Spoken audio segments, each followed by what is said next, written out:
நூலினை வெளியிட்டு சுருக்கென்று சுருக்கமாக உரையாற்றி அமர்ந்திருக்கக்கூடிய மாண்புமிகு அமைச்சர் டிஆர்பி ராஜா அவர்களுக்கு என்னுடைய நன்றியும் வணக்கத்தையும் தெரிவித்து கொண்டேன். எல்லோருக்கும் ஒரு வருத்தமான செய்தி, இந்த நிகழ்ச்சியில் நம்முடைய தலைவர் ஆசிரியர் இல்லை என்று. அதே நேரத்தில் ஒரு மகிழ்ச்சியான செய்தியும் சொல்கின்றேன். ஆசிரியர் மிக சிறப்பாக உடல்நலம் பெற்று இல்லம் திரும்பி இருக்கிறார் என்பதை மகிழ்ச்சியோடு தெரிவித்துக் கொள்கின்றேன். நான் ஒரு அழையாத விருந்தாடியாக திடீர்னு வந்திருக்கேன். கேரளாவில் ஒரு முறை உண்டு, சிறப்பு பேச்சாளர் யாரோ அவர் தான் முதல்ல பேசுவார். ஆனால் தமிழ்நாட்டில் கூட மாற்றினா தேவை போல இருக்குது. இப்போ பாதி கூட்டம் போயிடுச்சு. இந்த நிகழ்ச்சி ஏதோ ஒரு நிகழ்ச்சி அல்ல, சுயமரியாதை இயக்கத்தினுடைய நூற்றாண்டு என்று சொன்னாலும் சரி, குடியரசு இதனுடைய நூற்றாண்டு என்று சொன்னாலும் சரி, இங்கே 54 மகளிருக்கு அவருடைய நேரில் பேட்டி கண்டு நூல் வெளியிடுகின்ற நிகழ்ச்சியாக இருந்தாலும் சரி, நமது குறிக்கோள் ஒன்று தான். இங்கே அமைச்சர் அவர்கள் சொன்னார்கள் திராவிட கழக மேடையில் நூல்கள் வெளியிடுவது பற்றி. இந்த நூல்கள் அதிகமாக வெளியிடதான் நூல்களின் ஆதிக்கம் ஒழியும்.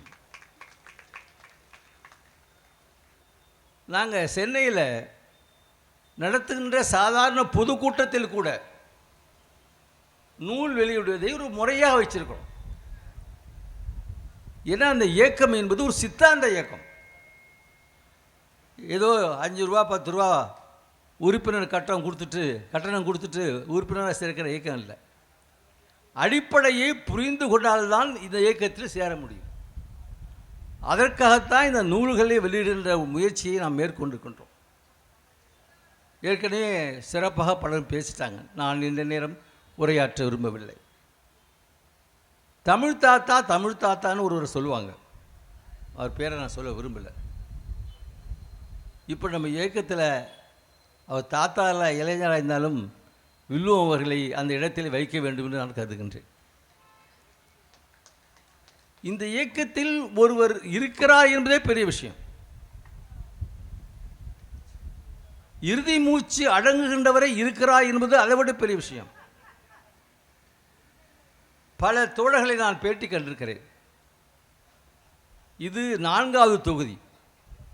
முதல் தொகுதியை மறைந்த பெரியார் பேருரையாளர் பேராசிரியர் இரண்டன் அவர்களால் தொகுக்கப்பட்டது. 2 மற்றும் 3வது தொகுதியை நான் தொகுத்தேன். இது 4வது தொகுதி வளரும். பல பெரியார் பெருந்தொண்டர்களை சந்தித்த நேரத்தில் அவங்க சொல்லுவது, என்னுடைய மரண சாசனம் உயிரோடு இருக்கும் பொழுதே கருஞ்சட்டை தொண்டர்கள் தங்கள் வீட்டில் மரண சாசனம் பார்த்தா அதிர்ச்சியாக இருக்கணும்னா, வீட்டில் நுழையும் போதே மரண சாசனமா? நான் இறந்தால் நான் எந்த கொள்கைப்படி வாழ்ந்தேனோ அந்த கொள்கைக்கு மாசு மறு இல்லாமல் அடக்கம் நடைபெற வேண்டும். வாழ்கின்ற காலத்தில் மட்டுமல்ல தோழர்களே, வாழ்ந்து மடிந்து மறைந்த நேரத்திலும் தாங்கள் ஏற்றுக்கொண்ட கொள்கை மரியாதையாக நினைக்கப்பட வேண்டும். அப்படி ஒரு இயக்கத்தை உலகத்திலிருந்து எங்கேயும் நீ பார்க்க முடியாது. இந்த இயக்கத்திற்கு இன்னொரு சிறப்பு, தான் இறந்ததற்கு பின்னாலே உடற்கொடை என்பதை ஒரு இயக்கமாக நடத்துவது திராவிட கழகம்தான். நீங்கள் பட்டியல் எடுத்து பாருங்கள். தென்காசி மாவட்டத்தில் மேலே விஞ்ஞானபுரம்னு ஊர் இருக்குது. அந்த ஊரே திராவிட கழகம்தான். அந்த ஊரில் மரணம் அடைகின்றவர்கள் அத்தனை பேரும் உடைகளும் கொடையாக கொடுக்கப்படுகின்றன. இறக்கும் போதே எழுதி வச்சிடறாங்க. மண்ணுக்கும் நெருப்புக்கும் போவதை விட இன்னொரு உயிருக்கு பயன்படுகிறது பாருங்கள்.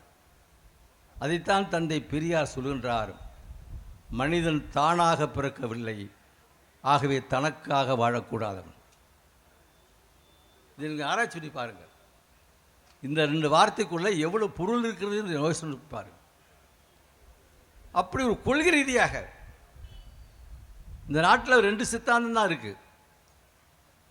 இப்பொழுது நடக்கின்ற அரசியல் கூட அப்படி தான். ஒன்று திராவிடர் சித்தாந்தம், மற்றொன்று ஆரியர் சித்தாந்தம். மேலே பல்வேறு பேர்களை கொடுத்துருக்கலாம். ஊடுருவி பார்த்தால் நடப்பது இந்த சித்தாந்த சண்டைகள் தான் நடந்து கொண்டிருக்கிறது. அமைச்சர் அவர்கள் அருள்மொழி மாதிரியும் மதிவதனி மாதிரி கேட்டாங்க. அவங்க அங்கேருந்து பேசுறதை விட இந்த திராவிட கழக மேடையில் பேசுகின்ற பொழுதுதான் உங்களுக்கு நல்லதுன்னு போய் தெரிவித்து. ஏன்னா அவங்க எதையும் எதிர்பார்த்து பேசக்கூடியவர்கள. ஒரு ஆட்சியை ஆதரித்து கொண்டிருக்கின்ற பொழுதும் தந்தை பெரியார் எதிர்த்திருக்கிறார். காமராஜரை ஆதரித்து கொண்டிருந்த நேரத்தில் தான் தோழர்களே ஜாதி ஒழிப்புக்காக அரசியல் சட்டத்தை கொளுத்தினார். இதே தஞ்சையில் 1957 நவம்பர் 3 ஒரு பெரிய மாநாடு நடைபெற்றது. அந்த மாநாடு தான் நான் இந்த இயக்கத்திற்கு வருவதற்கு காரணமாகவும் இருந்தது. அந்த மாநாட்டில் தந்தை பெரியாருக்கு இடைக்கிடை ரூபாய் நாணயம் கொடுக்கப்பட்டது. தொகை எவ்வளோ தெரியுங்களா?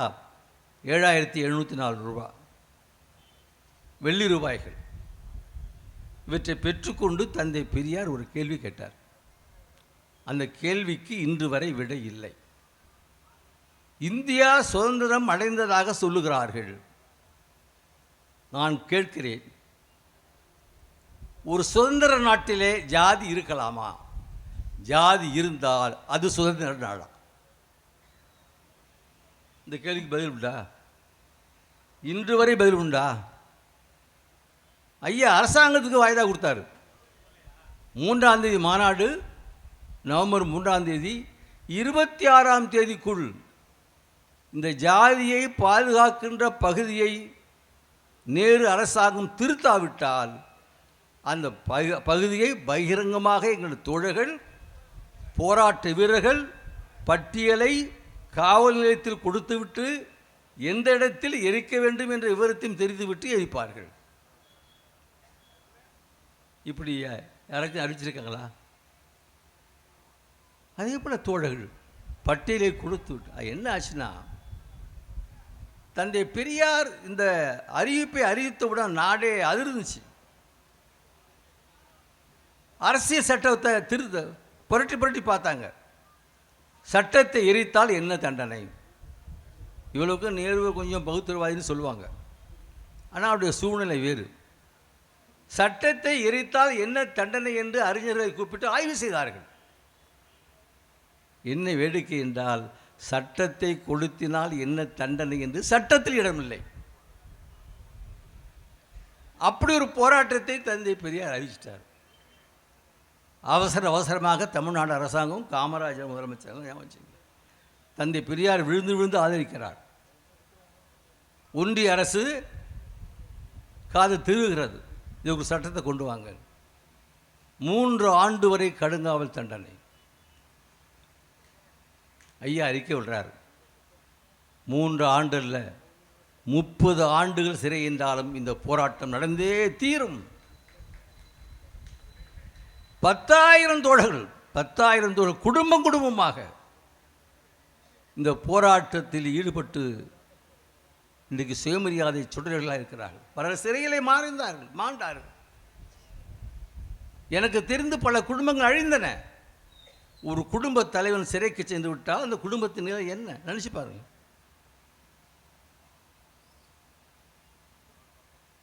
அப்படி ஒரு போராட்டத்தை தந்தை பெரியார் நடத்தினார். நீங்க பாருங்க, இன்றைக்கும் அந்த நிலை இருக்கு, இன்னும் மாற்றம் வரல. இந்தியாவுடைய அரசமைப்பு சட்டத்தினுடைய 17வது பிரிவு தீண்டாமை ஒழிக்கப்படுகிறது. பெரியார் கேட்ட கேள்வி அண்ணன் தான் சொல்வார். மூலபலத்தோடு போர் புரிவதுதான் தந்தை பெரியாரின் போர் முறை. தீண்டாமை எங்கேருந்து வருது? ஜாதியிலிருந்து தானே வருது. ஜாதியை காப்பாற்றி கொண்டு தீண்டாமையை ஒழிப்பது என்று சொல்வது போலித்தனம். ஆனால் தான் தந்தை பெரியார் அவர்கள் ஜாதி ஒழிப்பு போராடு கொள்கை 2 தான். ஒன்று ஜாதி ஒழிப்பு, இரண்டாவது பெண் அடிமை ஒழிப்பு. இந்த இரண்டுக்குள்ளே எல்லாமே இருக்குது. சுயமரியாதை இருக்குது, பெண்ணுரிமை இருக்குது, பகுத்தறிவு இருக்குது, எல்லாமே அதற்குள் இருக்குது. இந்த இரண்டையும் நிறைவேற்றுவதற்காக எவையெல்லாம் தடையாக இருந்ததோ அவற்றையெல்லாம் எதிர்ப்பதுதான் தந்தை பெரியாருடைய போர் முறை. அது கடவுளாக இருந்தாலும் சரி, மதமாக இருந்தாலும் சரி, வேதமாக இருந்தாலும் சரி, அரசியல் சட்டமாக இருந்தாலும் சரி. ஒரு செய்தியை நான் சொல்ல வேண்டும். இங்கே தாராசுரத்துலேருந்து இளங்குன்னு வந்திருக்காரு. அவங்க வீட்டில் மட்டும் இது வரைக்கும் 110 சுயமரியாதை திருமணம் நடந்திருக்கு. 110. நான் கூட ஒரு திருமணத்தை நடத்தி வச்சுருக்கேன். பெரியார் திடலில் ஒரு திருமணம் நடந்துச்சு, ஆசிரியர் தலைமையில். நாங்கள்லாம் அங்கே இருந்தோம். ஒரு பெண்ணை கூப்பிட்டாங்க, சிறைவாணி இங்கே வான்னாங்க. இந்த வார்த்தை கேட்டோடனே எனக்கு ஏதோ ஸ்ட்ரைக் ஆச்சு. இந்த வார்த்தைக்குள்ளே ஏதோ பொருள் இருக்குது. யார் சிறைவாணி? சிறைவாணி தேடினேன். ஒரு சகோதரி, நான் தான் சிறைவாணி. என்னம்மா சிறைவாணின்னு உன் பேர் வச்சுருக்காங்க? நான் திராவிட கழகம் நடத்திய போராட்டத்தின் சிறையிலே பிறந்தவள், அதனால் எனக்கு சிறைவாணி. இப்படி ஒரு வரலாறு எந்த இயக்கத்திற்கு உண்டு என்பதை எண்ணி பார்க்க வேண்டும். அப்படியாப்பட்ட இயக்கம். அந்த அடிப்படையில் தான் இங்கே 54 பேர் இல்லை. நான் 2 பேரை மட்டும் சொல்லணும். நிறையா வந்திருக்காங்க, அத்தனை சொல்ல முடியாது. அமைச்சர் அவசரமாக போகணும். ஒருவர் ரயில்வே ஸ்டேஷன் மாஸ்டர், அவருக்கு 5-6 குழந்தைகள். அப்போ SRMU, சதர்ன் ரயில்வே மென் யூனியன் என்று தென்னிந்திய ரயில்வே தொழிலாளர் சங்கத்தை ஐயா நடத்தினார். அந்த ஸ்டேஷன் மாஸ்டர் அந்த அமைப்பில் இருப்பார். மாலையில் பெரியாரை சந்திப்பாங்க ஒரு கூட்டம். ஒரு முறை தன்னுடைய பிள்ளைகளையும் அழைச்சிட்டு போகிறார். அதில் ஒரு பெண் குழந்தை. தந்தை பெரியார், என்னம்மா என்ன படிக்கிறீங்கன்னு கேட்குறாரு. நான் PUC படிச்சிருக்கேன். அம்மா நீங்கள் டாக்டர் ஆகணும். இன்றைக்கி அவங்களுக்கு வயசு 76. இங்கே வந்திருக்காங்க. நான் இப்போ கடைசியாக சொல்கிறேன். அந்த ஒரு வார்த்தையை சொன்னவுடன் என் உச்சியை குலுக்கியது மாதிரி இருந்தது. நான் மட்டும் டாக்டர் ஆகவில்லை, எங்கள் குடும்பத்தில் 7 பேர் இன்றைக்கு டாக்டர்கள். அவங்க தான் டாக்டர் தமிழ்மணி. நினச்சி பாருங்க, இந்த இயக்கம் என்ன செய்தது? இது ஒன்றும் ஆட்சிக்கு போகல, சட்டம் செய்யவில்லை. ஆனால் அந்த உணர்வை நம்முடைய முதலமைச்சர் தந்தை பெரியாருடைய பிறந்த நாளை என்ன நாள் அறிவித்தார்? சமூக நீதி நாள். இது அர்த்தம் இல்லாமல் சொல்லல. 3 நாட்களுக்கு முன்னாலே நம்முடைய தலைவர் ஆசிரியர் ஒரு அறிக்கை வெளியிட்டார். இன்றைக்கு உச்ச நீதிமன்றத்தினுடைய தலைவராக இருக்கக்கூடிய கவாய் ஒரு செய்தியை, ஒரு ஆணையை போட்டார். உச்ச நீதிமன்றம், உயர் நீதிமன்றங்களில் தாழ்த்தப்பட்டவர்களுக்கு இடஒதுக்கீடு கொடுக்கப்பட வேண்டும். மகிழ்ச்சியான செய்தி தான். அதனை வரவேற்ற நம்முடைய தலைவர் ஆசிரியர் அவர்கள், இதை வரவேற்கிறேன், மகிழ்ச்சியான செயல். அதோடு பிற்படுத்தப்பட்டவங்களை விட்டுட்டீங்களே,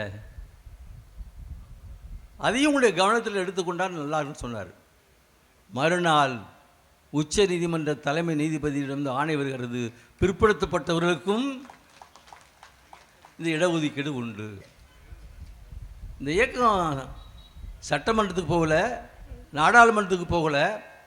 ஆனால் வெளியிலிருந்து மக்கள் மத்தியிலே விழிப்புணர்ச்சி, நாடாளுமன்றமும் நீதிமன்றமும் சாதிக்காததை மக்கள் மன்றம் சாதிக்கும் என்ற எண்ணத்தின் அடிப்படையிலே இந்த இயக்கம் செயல்பட்டு வருகின்ற காரணத்தினாலே நேரடியாக தெரியாது திராவிடர்கள் என்ன செய்தது என்று.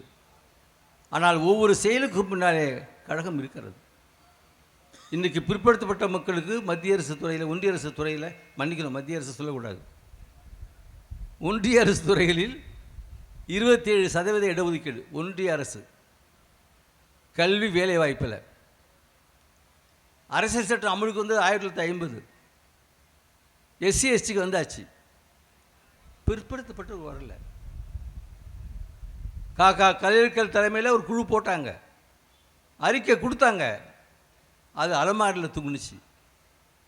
மண்டல் தலைமையில் ஒரு குழு போட்டாங்க, அவர் அறிக்கை கொடுத்தாரு, பெரியார் திடலுக்கு வந்தார், திராவிட கழகம் வரவேற்பு கொடுத்தது. அப்போ சொன்னார் மண்டல், நாங்கள் அறிக்கையை கொடுப்போம், ஆனால் எங்கள் அறிக்கை நிலைமை என்ன ஆகுன்னு சொல்ல முடியாது.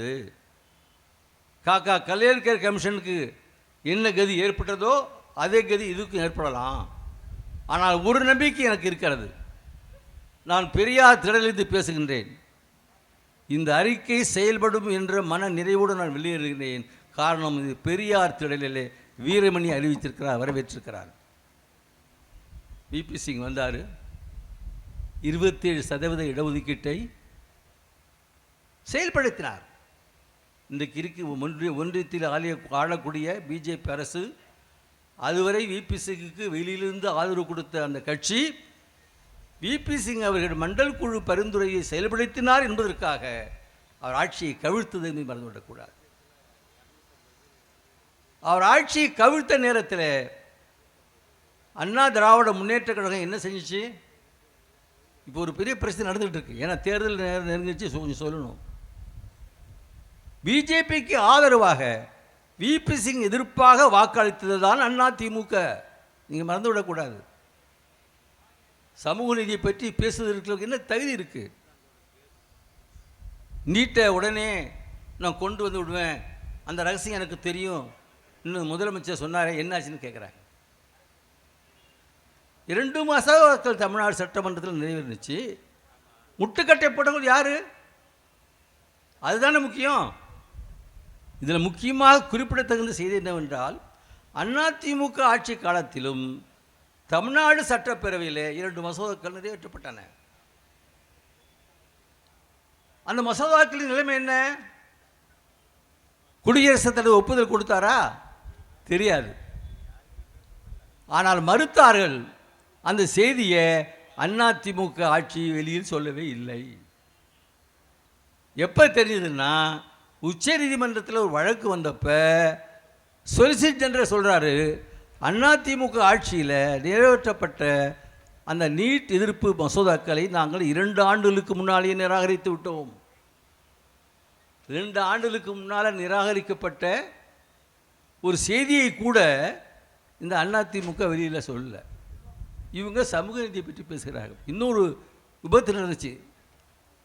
தமிழ்நாடு சர்வீஸ் கமிஷன் இருக்குது, உங்களுக்கு தெரியும். அதில் என்ன செஞ்சாங்கன்னா, தந்திரமாக தமிழ்நாடு அரசு பணியாளர் தேர்வில் இந்தியாவில் உள்ள அனைத்து மாநிலங்களைச் சேர்ந்தவர்களும் எழுதலாம். எப்படி பேர்? தமிழ்நாடு அரசு பணியாளர் அமைப்பு, டிஎன்பிஎஸ்சி. யாருக்கும் தெரியாது. அதிமுக ஆட்சியிலே நடந்துச்சு. சரி, நீங்கள் தான் வந்தீங்களே, திமுக தான் ஆட்சிக்கு வந்தாச்சே, ஏன்னா இப்போ தேர்தல் வருது, அதையும் பேசணும்ல. நீங்கள் என்ன செஞ்சீங்க? அழகாக சன்னமாக ஒரு வேலை செஞ்சார். இந்த தமிழ்நாடு அரசு பணியாளர் சங்கத்தில் தமிழிலும் தேர்வு உண்டு. தமிழிலும் தேர்வு உண்டுன்னா வேறு மாநிலத்துக்காரன் என்ன ஆவான்? இப்படி சன்னமாக. அதான் ஆசிரியர் சமூக நீதிக்கான சரித்திர நாயகர். இந்த ஆட்சியில் இன்றைக்கு எவ்வளோ நடந்திருக்கு, அதை மட்டும் சொல்லி முடிக்கிறேன், ஏன்னா தேர்தல் நேரமாக இருக்குது. சுருக்கமாக சொல்கிறேன். இந்த ஆட்சியில் என்ன நடந்திருக்கு? வேலையில்லா திண்டாட்டம் இந்தியாவில் 8% இருக்குது. தமிழ்நாட்டில் வேலையில்லா திண்டாட்டம் 3.5%. இது வளர்ச்சி இல்லையா? நல்லா நினச்சி பாருங்க.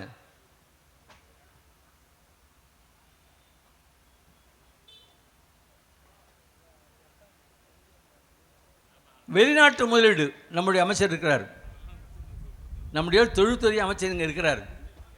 வெளிநாட்டு முதலீடு எந்த அளவில் இருக்கிறது?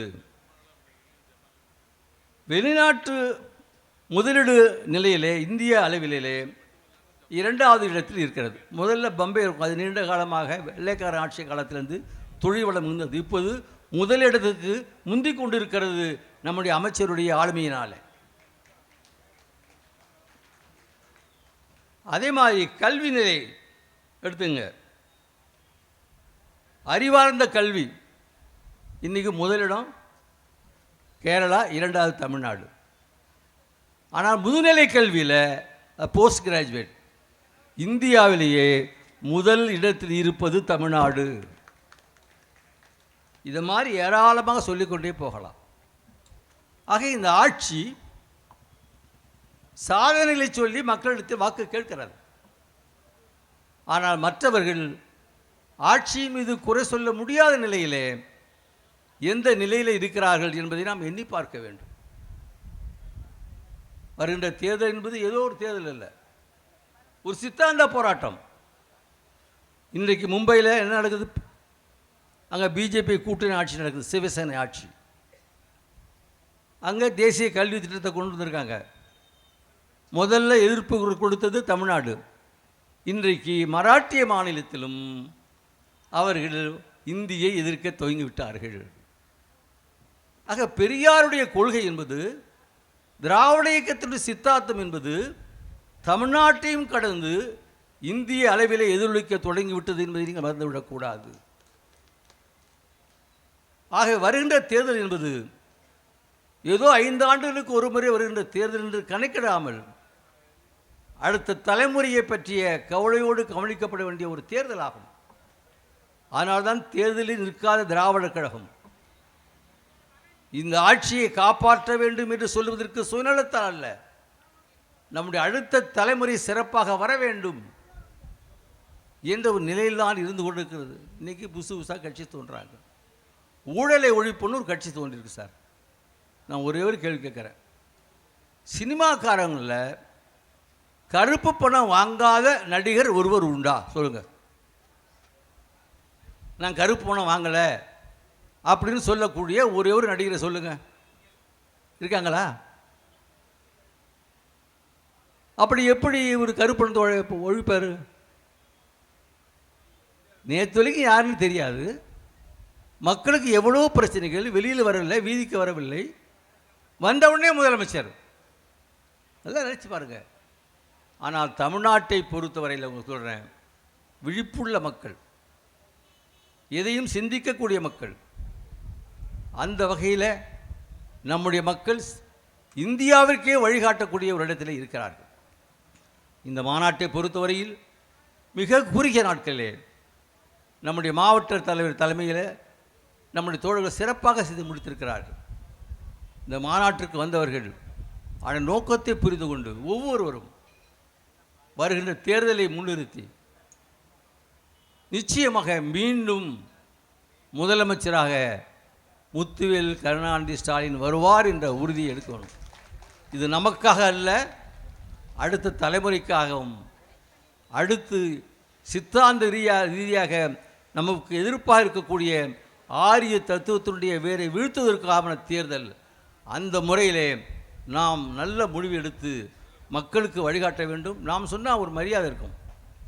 ஏன்னா நம்ம வாக்கு நமக்காக கேட்க போகிறதில்லை, நம்ம சட்டமன்றத்துக்கு போக போகிறதில்ல, நம்ம உச்ச நீதிமன்றத்துக்கு பாராளுமன்றத்துக்கு போக போகிறதில்ல. அவங்க சொன்னால் சரியாக இருக்கும் என்ற எண்ணம் மக்களுக்கு இருக்கிறது. அந்த முறையிலே நம்முடைய தோழர்கள் அந்த கட்சி கூட்டணியில் இல்லாமல் இருக்கலாம், ஆனால் மக்கள் நலம் கருதி வருகின்ற தேர்தலிலே நம்முடைய கடமையை செய்ய வேண்டும் என்பதை மட்டும் இந்த நேரத்தில் எடுத்துச் சொல்லி இந்த அரிய வாய்ப்புக்கு நன்றி கூறி விடைபெறுகின்றேன். வணக்கம்.